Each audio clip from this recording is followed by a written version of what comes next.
Well, it feels like springtime here on our farm. We got flowers that are popping up and babies that are being born. You know, we've had a couple little baby goats born, and we're hatching out some baby chicks. We'd had a big tall incubator that we actually had trouble with, and don't know what happened, but none of those eggs actually hatched out. We'd had a small one previously, but didn't have very good luck. I accidentally, through Amazon, bought another egg incubator, and it seems to be working pretty well, and let me show you it. This incubator here can actually hold up to about 55 eggs if they're reasonable size eggs. We had some jumbo size, and it didn't work well. And you usually just put the eggs in it and it rotates it. As you can see, we got some babies hatching out. And we've got some more on the way.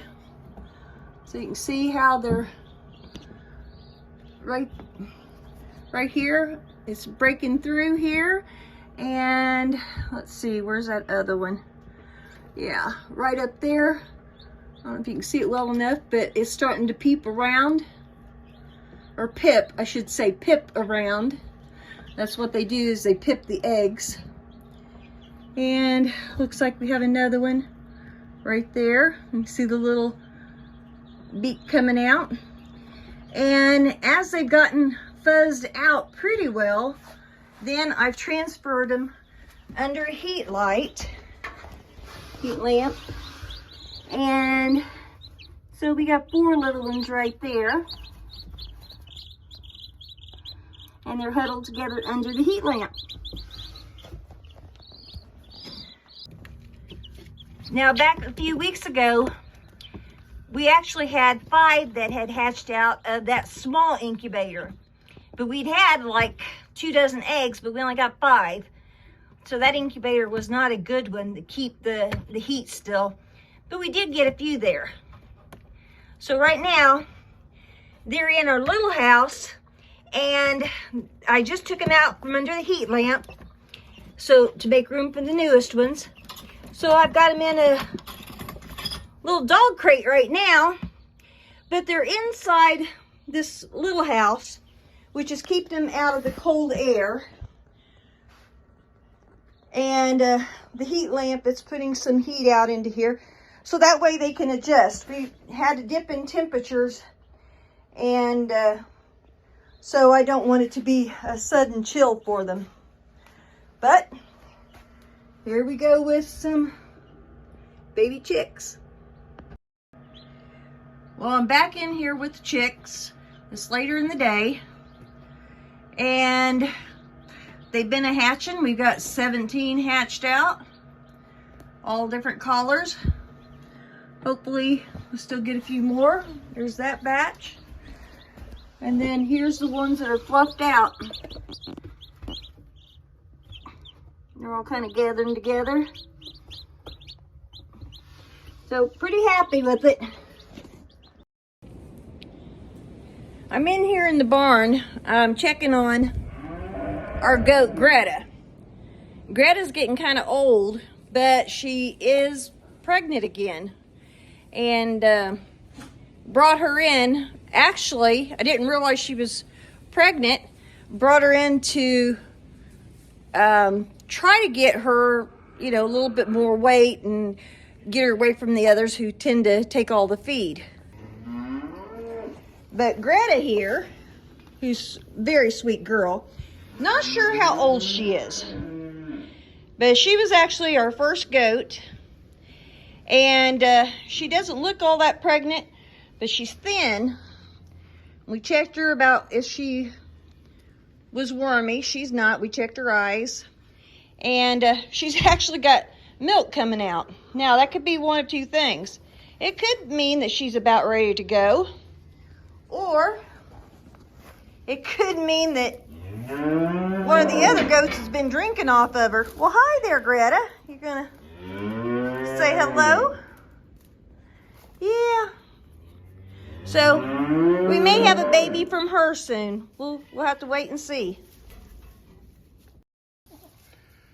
Well, old Greta, she's still producing. That's her new baby. I don't think she's got another one in her, but good job there, old girl.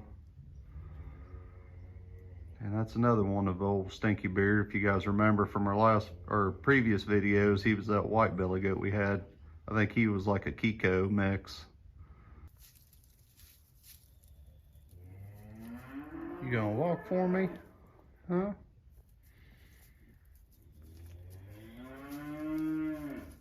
It is a little girl, by the way.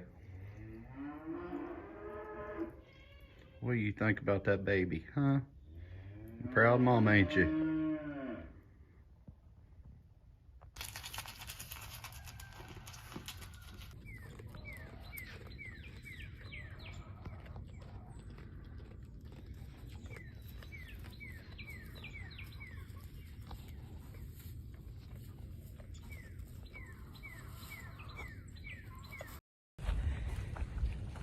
I let the animals into another paddock, and they all came but one. I hear our little goat Pebbles, but I don't see her. So I'm thinking she's probably got her head stuck somewhere. So I'm gonna go through and go search for her.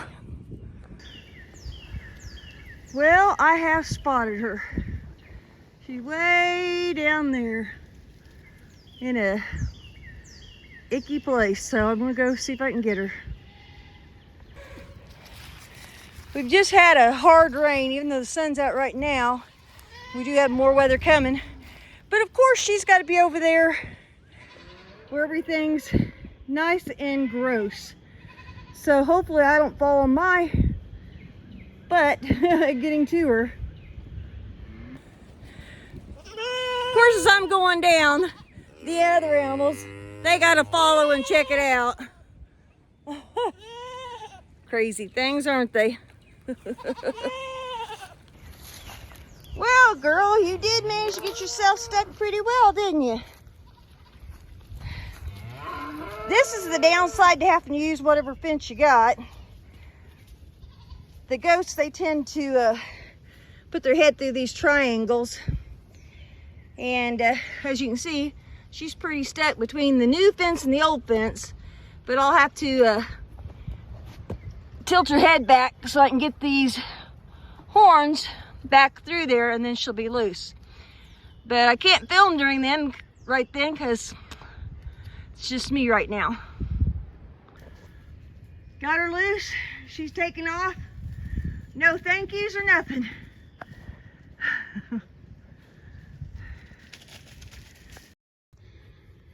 So I came out here to clean out the coop and to check them eggs.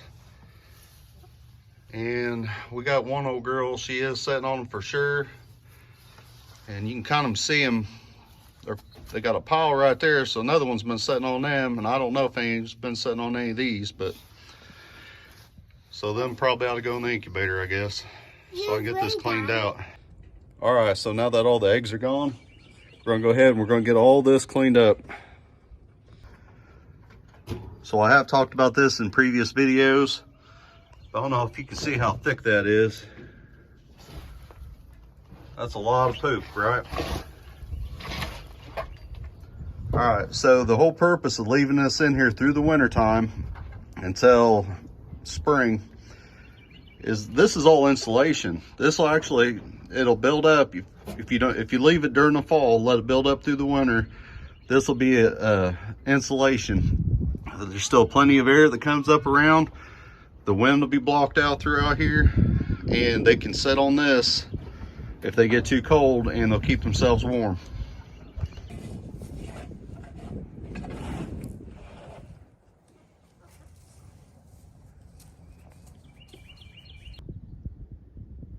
All right, so that's what we got so far.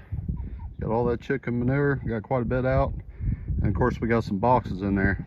So if you guys haven't watched some of our older videos, you want at least a 3 feet wide by 3 feet high all the way around for it to actually get hot enough to start breaking down everything. So keep that in mind if you guys go to make one of these.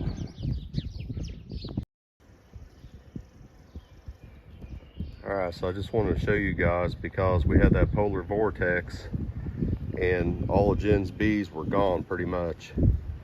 So hopefully by me putting this sugar water up here, I don't know, probably about 3-4 weeks ago, hopefully they'll start to inhabit this beehive again, is what I'm hoping. So